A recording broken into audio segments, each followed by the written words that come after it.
Hey, Lauren, how are you? I am I'm just doing really good out here on the West Coast or the left coast as we love to call it. Crazy times now, huh? All the conferences are virtual. We're all working from home. It's a little different. Yeah, well, as you and I both know, I've been working at home for years, and I know you've been working from home for a long time. So both nothing new and everything new because now the people we work with are going, "Oh my God, I'm working from home and don't have a landline and I don't have this and my Wi-Fi is slow and stuff." So it's sort of old news and new news for a lot of us. It is, and I can't remember the last time I was home for this long a stretch. Isn't that weird?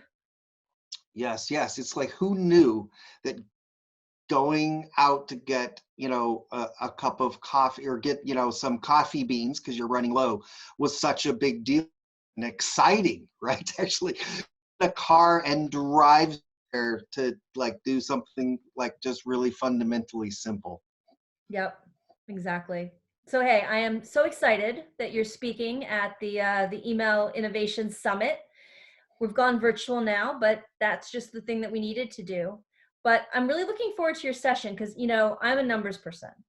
And so your session is how analytics are actually better than metrics. So I wanted to talk to you about that because I think a lot of people think those things are the same, but I think I agree with you that they're kind of different. Yeah. So I'm really excited about this session as well. As you know, I've been writing and speaking about metrics and benchmarks and stuff literally for 15 years now, and so I have sort of a love-hate relationship with metrics and benchmarks and things like that, because one, and I'll tell you a story, is that the first presentation I gave at a conference about email marketing was in 2002. And I did my presentation, and somebody in the audience, man, this is 18 years ago, right? Someone in the audience asked me, what is the average email open rate, right? And even then I sort of rolled my eyes and gave them my professorial answer of, who gives a, like, the most important thing. Um, and I got reamed by this person and a couple of people in the speaker ratings, right? And so I learned a really important lesson, which is there's a point to this, which is driving how I'm structuring this presentation, which is that marketers love metrics, they love numbers, they want to know, how they compare up. So I learned early on speaking to first give the audience the answer that they want, and then you give them the answer that they need to know, right? And so that's basically what I'm going to do with metrics are great, analytics are even better session. Is I'm kind of structuring it into kind of four parts, which is the first, actually going to give them the numbers they want. So I'm going to give them sort of the latest, email marketing benchmark metrics and sort of talk through that. But then once I've done the numbers that they want, I'm going to start reeling them in a little bit and say, okay, so now that you have the numbers, how do you actually use these? Actually use metrics and benchmark numbers to actually drive change in your organization, to get more resources, to educate executives, right? Because you and I've been in the marketing business for a long time. Never met a marketer that said too many people on my staff and too big a budget. Right, And right. particularly in email marketing, it's always a huge challenge. So what I always sort of talk about in doing these presentations is help them think about metrics and benchmarkings aren't just about woohoo, like, as good as our peers in XYZ industry, or, we our open rate 1 percentage point over last year or whatever. No, what I talk about is use it to drive change. Like, are we okay? Are we really good? Are we underperforming? And use these numbers and these comparisons to then make the case for more resources and things like that, right? So I'm going to do that, and then I'm going to transition into kind of a framework to think bigger and differently, sort of what I call beyond box metrics, right? So think about not just your typical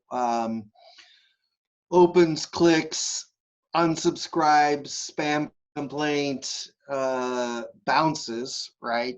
What I call octopus, right? Think about dwell time on websites, journeys, think about what people are doing post click, how they're interacting with the mobile app, or things that they're doing on your website. So are people that are coming from you, email marketer, your email going to the web, are they actually moving down the journey better than they are when they come from mobile push, or better if they just come from search, right? Or is maybe the content are they bouncing, not the email bounce, but the website bounce, right? Are people coming from your email bouncing quicker, going to fewer pages than they come from a Google search or whatever? So the point of all of that is then that sort of third component that I'm going to talk about is think beyond sort of normal metrics, right? And those sort of metrics. But then the final, the Steve Jobs one more thing part of the presentation, which is the real sort of takeaway, is to think beyond metrics, to think analytics, right? What I'm analytics are the new metrics. The idea that metrics tell us sort of the what, but they typically don't tell us the why. So what I'm really excited about is using analytics tools to understand, like, are people struggling on your website?